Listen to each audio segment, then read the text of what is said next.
Hello guys, ito. Re-repair po natin itong kwintas. Ito po, sira po itong lock.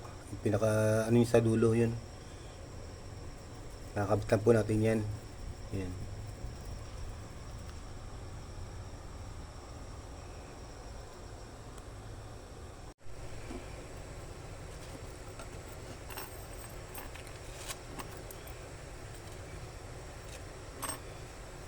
Una po natin ikabit itong itong isang peraso na to.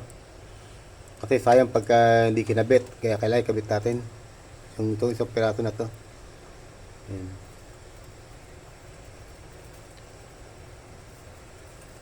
Hihinaan po muna natin to, saka natin ikakabit itong pinaka sa dulo.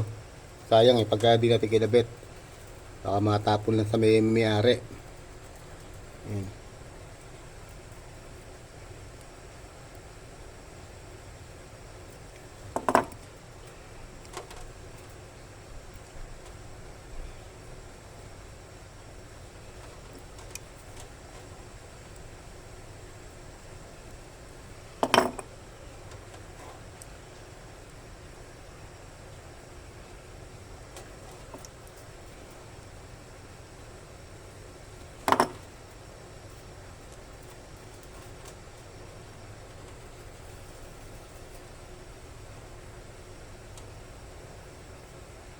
Yan po, ihilang na lang po natin to.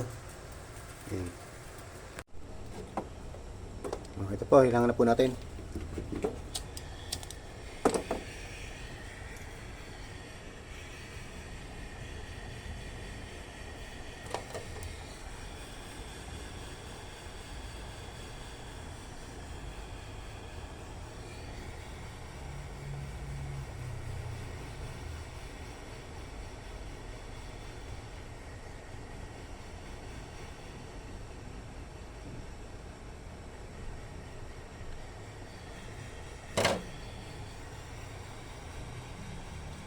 Konting ingat lang po kasi manipis lang po ito eh.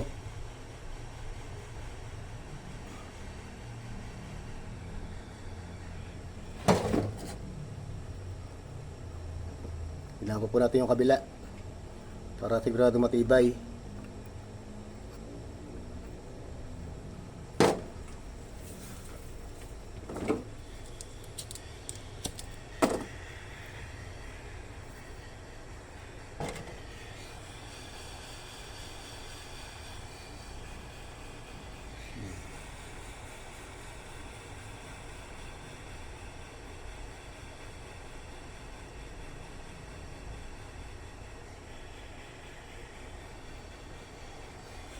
Siguraduhin natin ang hinaw, double-double natin ang hinaw para matibay yung pagkakaano niya.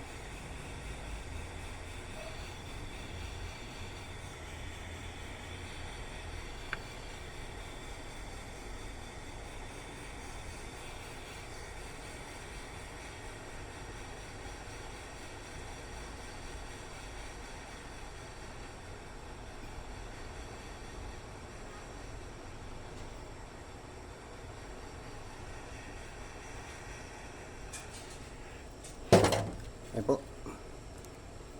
Nakayari po tayo ng isang kwintas. Babad po muna natin sa solusyon. Babad po muna natin siya rito para matanggal po yung itim.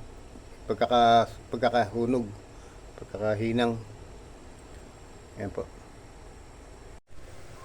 Pero guys, ito. Kikinisi lang natin yung bagya. Kasi medyo pero okay na po yung pagkakahinang yan. Matibay na po yan.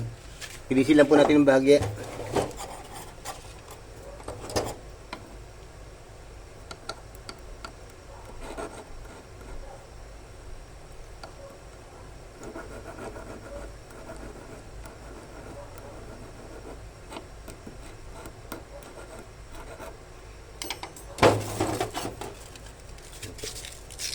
Kaya lang po natin para hindi na po natin papatubugtag kasi wala po akong tubugan eh.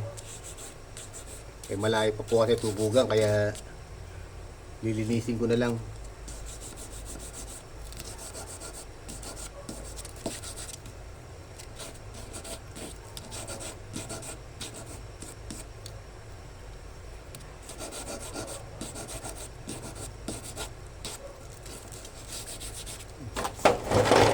Ayan po.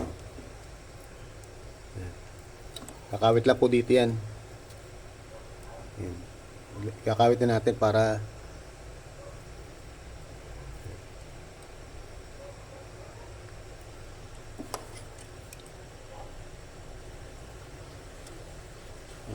ayan po.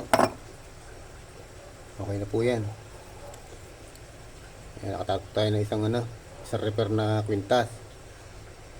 Ayan po.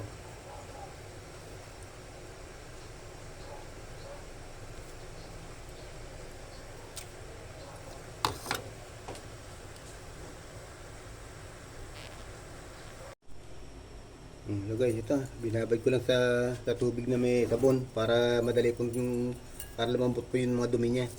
Abrasin lang po natin. Ayan, kumikintab na po siya. Oh.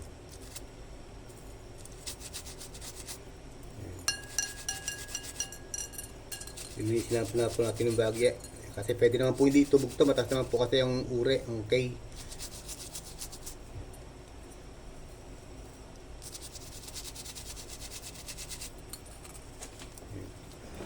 Tapos naman po kasi ang cage niya, kaya pwede na po siyang hindi patubog. Kasi malayo pa po kasi yung tubugan dito sa amin, kaya nililinis ko na lang pong ganyan.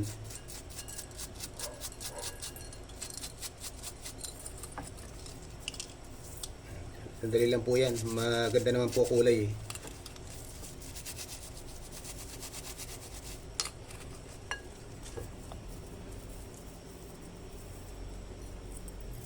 Ayan, maganda naman po kulay niya. Balawala po natin sa tubig.